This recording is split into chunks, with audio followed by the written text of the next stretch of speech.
All right, we're going to continue along with our composite transformations, doing more than one transformation on the same graph. Okay.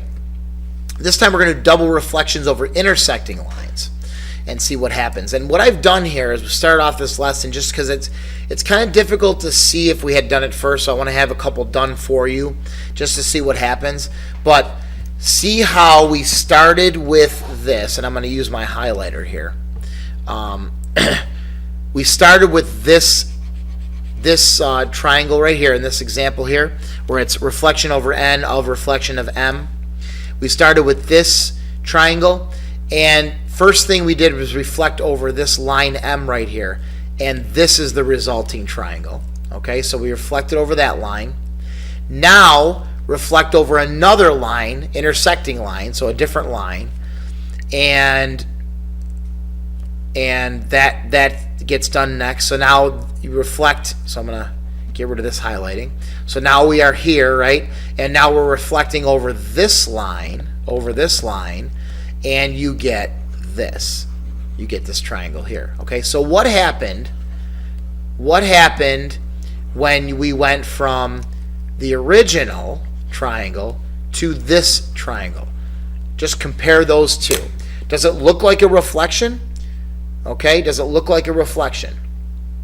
But if it doesn't look like a reflection, because if it was a reflection, okay, if it was a reflection, there'd have to be one single line of reflection, right?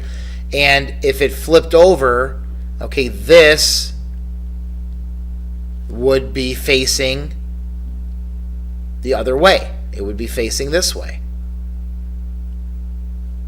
Okay, B would be facing the other way. B double prime would be facing the other way.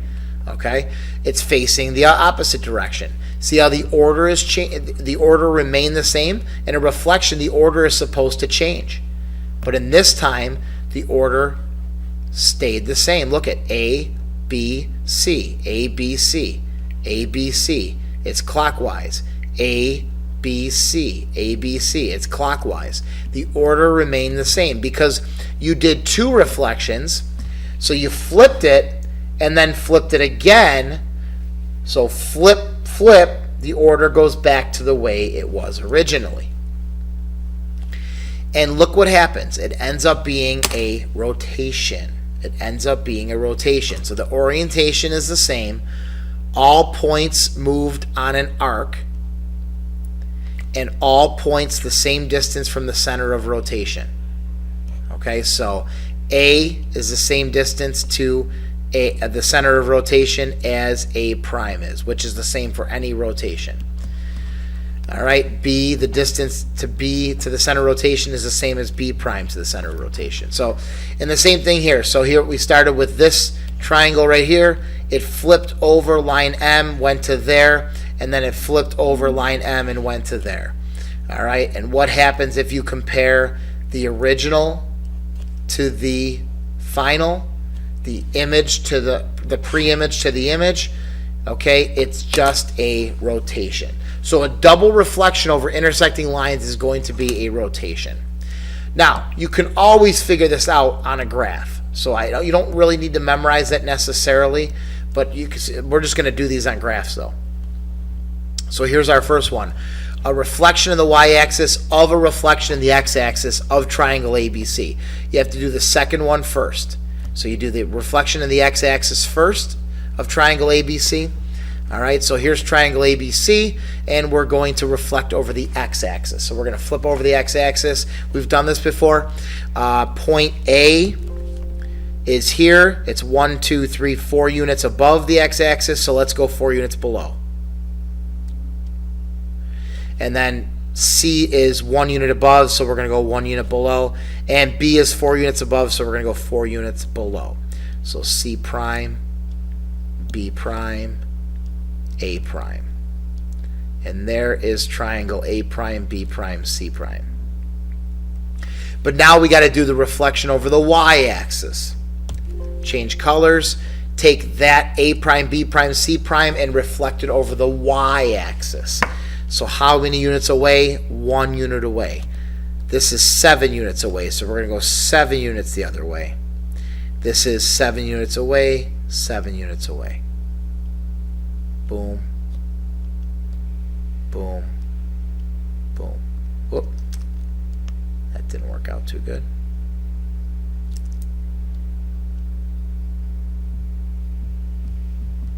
Okay, that's better, I guess.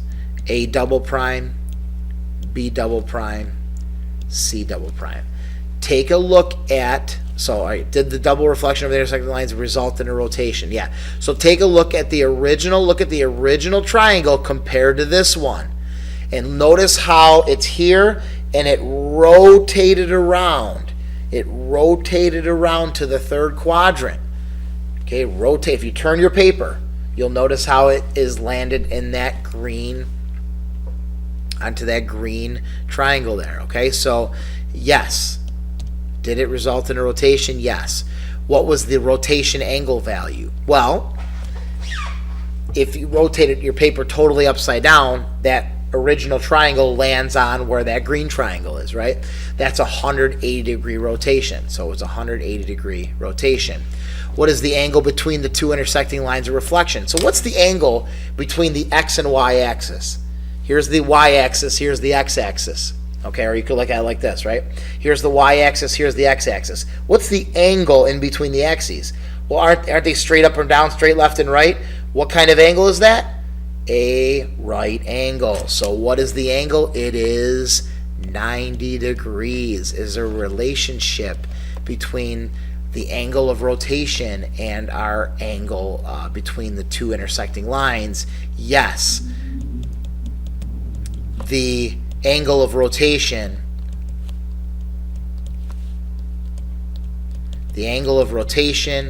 is double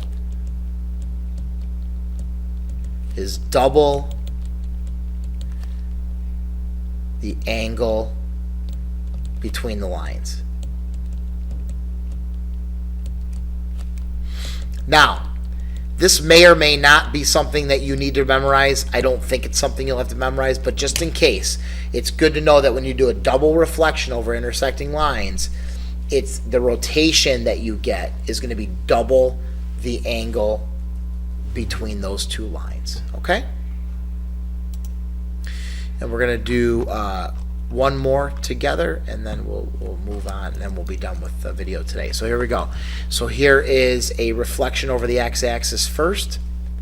All right, so we're going to reflect over the x-axis, so 1 unit above, 2 units above, and this is going to be 4 units above.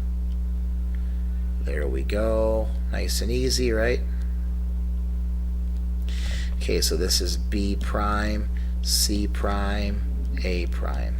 Now to get the double primes, we need to do a reflection over the y equals x line. Now we learned the rule.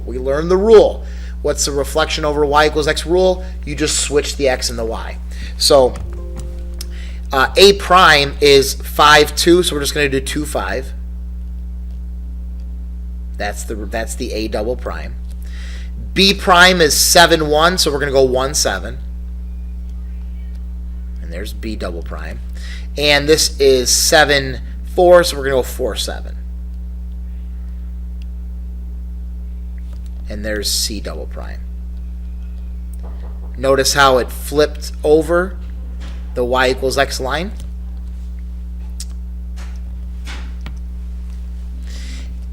And we can tell that if we compare the first triangle to that triangle, it is rotated.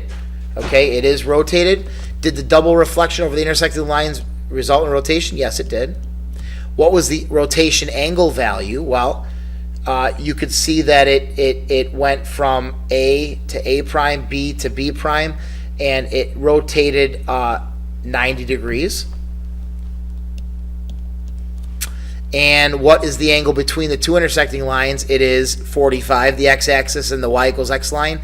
It's a 45-degree angle. So you could see the relationship, angle, again, same as the last one. Angle of rotation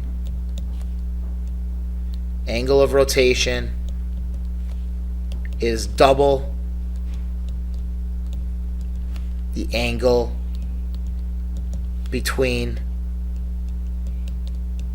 the intersecting lines. Okay, exact same relationship as before. So that was a 90-degree rotation, and that was because the y equals x with the x-axis, that's only a 45-degree angle, so it ended up being a 90-degree rotation. It's double that. Okay, so how could the coordinates a and a prime help us determine the resultant rotational value? Whatever that's rotated, whatever the rotation is, we would just do half of that. Okay, so we don't really need. I'm not really concerned with 2e. Okay, we could cross that off. This is what I really wanted you to see, is that when you do get your rotation angle, it's double the angle between the intersecting lines. Okay, so we'll work on this a little bit more in class tomorrow. See it a little bit better when you're actually doing it. See you then.